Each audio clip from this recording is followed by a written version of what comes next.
Hola a todos, ¿qué tal? ¿Cómo estamos? Bueno, os dije que iba a intentar hacer una clase rápidamente, grabada en vídeo, de los puntos 7 y 8 de la unidad 6 del libro, y eso voy a intentar hacer. Estos puntos van sobre la Unión Soviética en la época de entreguerras, entre la Primera Guerra Mundial y la Segunda Guerra Mundial. ¿Qué pasaba en la Unión Soviética en esta época? Bueno, pues que Stalin terminaría haciéndose con el poder. Sin embargo, estamos todavía en tiempos de Lenin. Mirad, estamos en 1921 y en este momento, en este año, la Unión Soviética se configura como nuevo Estado. Ya no es Rusia, ahora es la Unión de Repúblicas Socialistas Soviéticas. Y Lenin observa cómo los problemas que Rusia venía arrastrando desde hacía bastantes décadas, ese atraso social y económico, una sociedad dividida, problemas con los trabajadores y los proletarios, una división política clara, pues llevaron a que el primer tercio del siglo XX Rusia sufriera una gran revolución, una revolución proletaria, ¿vale? Una revolución obrera.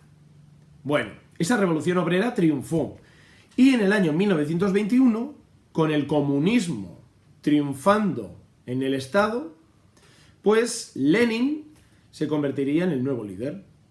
El líder absoluto de la URSS, Lenin, decide solucionar los problemas que hasta ahora venía arrastrando Rusia, problemas económicos, sociales y sobre todo políticos.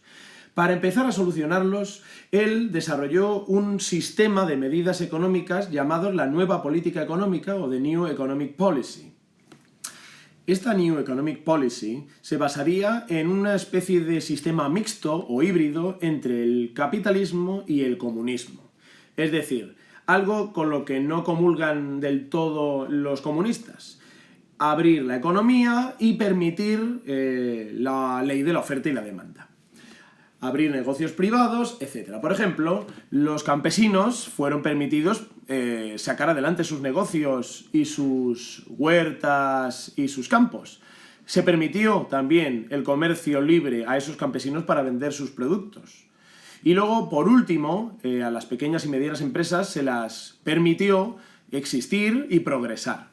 Y si bien es cierto que el Estado de la Unión Soviética aún controlaba bancos, los medios de transporte, el comercio exterior, esta política económica mixta, basada en parte en el comunismo, pero en otra gran parte en el capitalismo, en medidas capitalistas, hizo reflotar con el paso del tiempo la economía rusa, la economía de la Unión Soviética. Digamos que la URSS fue paulatinamente mejorando mediante pasaban los años. Por tanto, tenemos que comerciantes rusos se enriquecieron, campesinos rusos se enriquecieron, de hecho se creó una clase media campesina bastante interesante. Políticas de este tipo finalmente favorecieron que la clase media aumentara y las clases bajas se fueran paulatinamente enriqueciendo. Es decir, esto es un crecimiento de la economía, lo mires por donde lo mires. Y efectivamente, aunque se creara una nueva burguesía, aunque los campesinos se enriquecieran y también los comerciantes, pues al final esto, como no comulgaba con las ideologías del comunismo, pues fue muy debatido a nivel interno dentro del Partido Comunista. Y efectivamente, una vez esta nueva política económica da sus frutos, se configura y se asienta y consagra un nuevo Estado, la Unión Soviética, que es un Estado multiétnico lleno de distintos estados federados en una gran unión. Estos estados, a la vez, tienen distintas etnias, distintos pueblos con tradiciones distintas. Tenemos kazajos, tenemos rusos, eslavos, tenemos ucranianos, armenios, georgianos, incluso hasta letones y lituanos. Es decir, son etnias de distinto tipo, con distintas tradiciones. Y como digo, todos estos estados serían configurados como repúblicas autónomas, ¿de acuerdo? Digamos que supuestamente ellos, cualquiera de esas repúblicas, podrían abandonar la Unión siempre que quisieran, lo cual era totalmente falso, puesto que la URSS siempre les retenía en el caso de que quisieran irse. Vamos ahora con los poderes. En 1924 se redactó la primera constitución de esta Unión de Repúblicas Socialistas Soviéticas o Union of Socialist Soviet Republics. Como digo, esta Constitución establece que estas repúblicas son autónomas y el poder legislativo lo tendría el Soviet Supremo, que es como una especie de soviet sobre los demás soviets. Ya sabéis que un soviet es como una especie de reunión de trabajadores que defienden sus intereses, pero en cada ciudad rusa habría uno. Bueno, pues este Soviet Supremo representaría a todos y cada uno de los soviets que hay en Rusia. Luego, el poder ejecutivo lo tendría el Presidium. ¿Quién es el Presidium? Pues el líder del Estado, el jefe del Estado, que normalmente suele ser el presidente del Partido Comunista, ¿vale? Que en este caso era Lenin y cuando muera pues será Stalin. Este presidente suele estar acompañado del Consejo de Comisarios del Pueblo.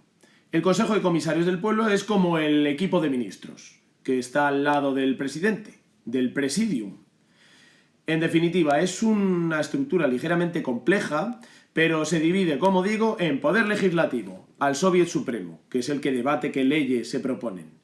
El poder ejecutivo lo tiene el líder del Estado, que es el Presidium, y que a la vez es el líder del Partido Comunista.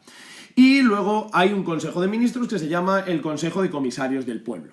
Apuntar que el único partido legal y permitido es el Partido Comunista. Y este Partido Comunista estará dividido en dos instituciones, el Comité Central y la Secretaría General. El Comité Central son como consejeros que están ahí, líderes en la cúpula del partido. Y la Secretaría General estaría liderada por el Secretario General, es decir, el líder del partido, que, como os he dicho antes, sería siempre el Presidium, ¿vale? Y por tanto el jefe de la Unión Soviética, el jefe del Estado y el todopoderoso líder. Y una vez la Unión Soviética establecida y asentada con todas sus instituciones, nos movemos al año 1924. Recordad que es el año en el que Lenin, por una enfermedad degenerativa, muere. Y claro, una vez muerto el rey, tiene que reponerse otro rey, ¿no? Como dice el refrán. En este caso, el líder de la Unión Soviética tiene que ser repuesto. Entre los opositores a ello están Stalin, Trotsky, Kamenev y Zinoviev. Zinoviev y Kamenev no son muy conocidos para nosotros, pero en esta época tenían la misma importancia que Trotsky o Stalin. Bueno, quizá no tanta como Stalin, que acababa de ser nombrado el líder del Partido Comunista, es decir, el secretario general del Partido Comunista, y oposita directamente a Presidium de la URSS. La realidad es que por mucha revolución que contara Stalin, él había establecido un estado dictatorial, represor, censurador, y que tenía a él mismo como la única figura visible que paulatinamente iría eliminando a sus contrincantes, rivales, opositores del panorama cercano. Tal es el caso de Lev Davidovich Trotsky, que después de haber sido deportado a Siberia y después de haber sido exportado a otros países de Europa y finalmente habiendo recalado en México, lo más lejos posible de la Unión Soviética, aún así fue perseguido por Stalin. Y en México, bueno, pues fue asesinado, fue agredido y finalmente asesinado por un sicario de Joseph Stalin, que por cierto, ya os he contado, que era español, se llamaba Ramón Mercader y era un miliciano comunista que luchó en la Guerra Civil Española. Lev Kamenev y Zinoviev, que eran otros grandes opositores para presidir el Partido Comunista y ser líderes de la Unión Soviética, también fueron eliminados. Y cuando digo eliminados me refiero a eliminados de verdad, suprimidos del panorama cercano a Stalin, es decir, asesinados. Por eso, Stalin, en su dictadura totalitaria, aplicó una época llamada el terror, en donde la oposición externa e incluso interna dentro de su partido sería silenciada. Para ello utilizaría la NKVD, que es la policía secreta de la Unión Soviética en esta época. Más adelante evolucionaría a la famosa KGB. En Estados Unidos tienen, por ejemplo, la CIA, aquí en Europa hay otros tipos de policías secretas. En España tenemos un equipo secreto de investigación, etcétera, que se llama el CNI, pero no es exactamente lo mismo, ni mucho menos. La NKVD actuaba como aparato represor. ¿Y de qué forma reprimía? A través de purgas. Una purga es un eufemismo, en realidad es un proceso de eliminación de contrincantes. Básicamente se les detenía, se les juzgaba y por mucho que fueran auténticamente inocentes, finalmente se les condenaba, y generalmente a muerte, ¿vale? Si no, lo mejor que les podía pasar era una cadena perpetua en una cárcel asquerosa en el último rincón de Siberia, vamos, muriéndote de asco. Pero ya iba siendo hora que Stalin tuviera su propio plan económico. Un plan económico fundamentado en las ideas más originarias del comunismo, en donde el Estado controlara todos los aspectos de la economía del Estado, del país, vaya. A esto se le denomina una economía planificada, a planned economy.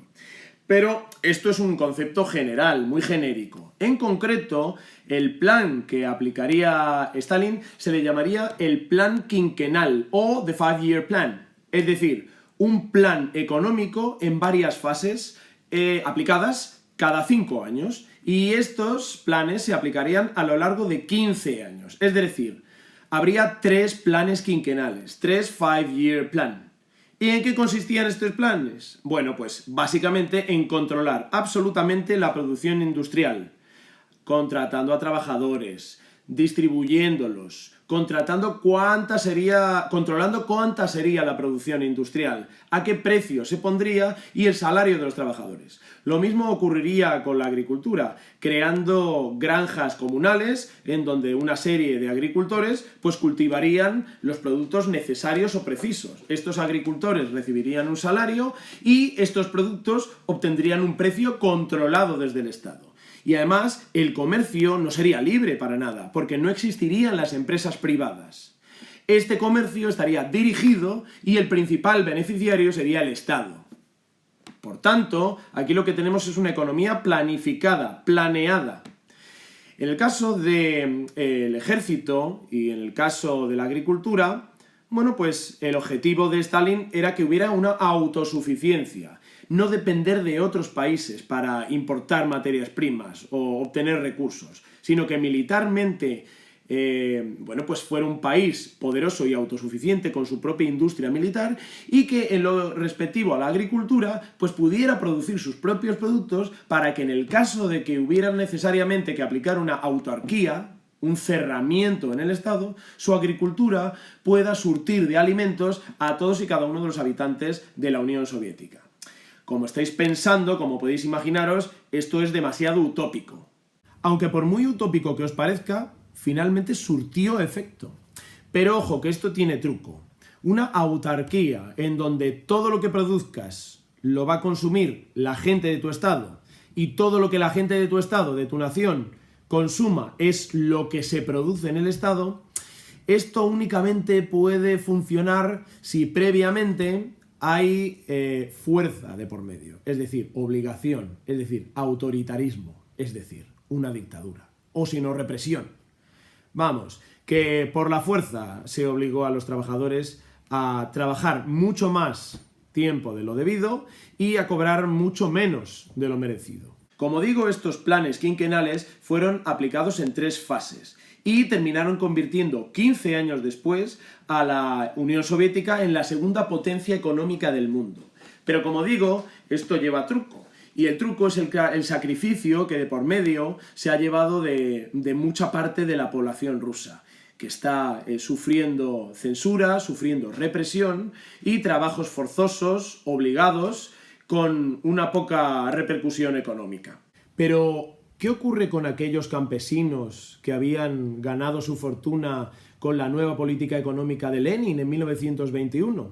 Bueno, ellos, que se habían enriquecido y poseían tierras, esas tierras, con las nuevas medidas de Stalin, fueron expropiadas. Estos campesinos, que se les denominaba kulaks, es decir, un campesino de clase media enriquecido, fueron duramente represaliados, muy reprimidos y, bueno, obviamente muchos de ellos llevados a los procesos de Moscú, juzgados y asesinados. Tras la expropiación de los terrenos a estos kulaks, campesinos de clase media, estos terrenos, estas tierras, fueron reconvertidas en 2 tipos de granjas colectivas. Por un lado estaban los kolhozes, que son granjas colectivas propiedad de mucha gente, y estoy hablando de decenas de personas que trabajan esas tierras. Es propiedad de esa gente, en colectivo. Tened en cuenta que la propiedad privada ha desaparecido, está prohibida.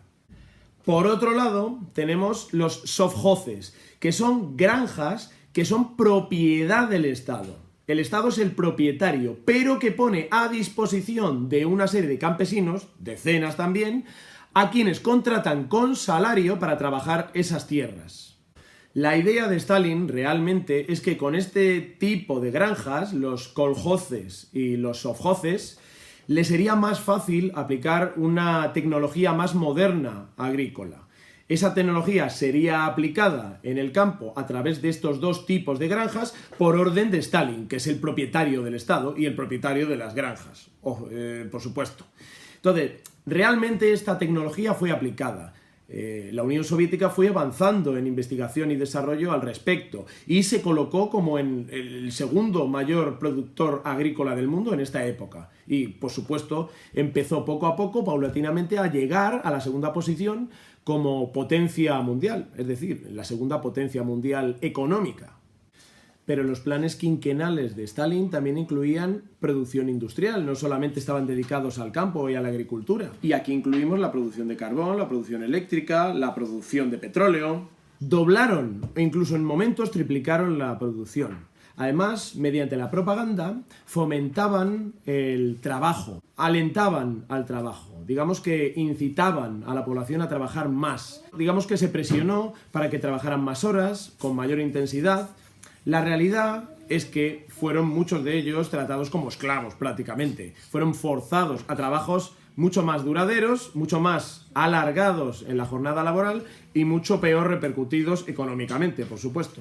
Hubo muchos héroes como Stakhanov, que fueron producto de la propaganda para difundir la idea de que cuanto más se trabaje, mejor será el país, la Unión Soviética será más grande, más fuerte, etc. Y aquí tenemos una foto de Stakhanov, es la única que he podido encontrar así decente, que, como os he dicho, es un trabajador ruso que fue tomado como ejemplo por la propaganda rusa. Y bueno, está aquí trabajando como un cerdo, como le veis, está picando ahí con su taladradora en la mina. En realidad fue un producto falso. Este tal Stakhanov no fue un minero, tal cual, sino un producto de la propaganda creado por Stalin, pues para difundir la idea esa de que cuanto más se trabaje, más se hace por la Unión Soviética.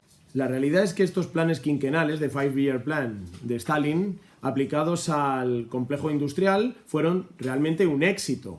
Si bien anduvieron sobrados de bienes de capital, es decir, armas, máquinas, todo tipo de bienes industriales, porque su producción se incrementó un montón, pues por el otro lado anduvieron bastante escasos de bienes de consumo. Un bien de consumo es un bien que se consume por parte del ciudadano, de la gente de la calle, es decir, comida, ropa, víveres, otro tipo de productos que suele consumir la gente de la calle. Ahí anduvieron escasos. Sin embargo, en bienes materiales, industriales y sobre todo armamentísticos anduvieron sobrados. Y nada, esto es todo. Yo creo que con esto ha quedado más o menos claro el punto 7 y el punto 8 de la unidad 6. Si tenéis alguna pregunta, ya sabéis, por el aula virtual me podéis preguntar. Venga, nos vemos. Chao.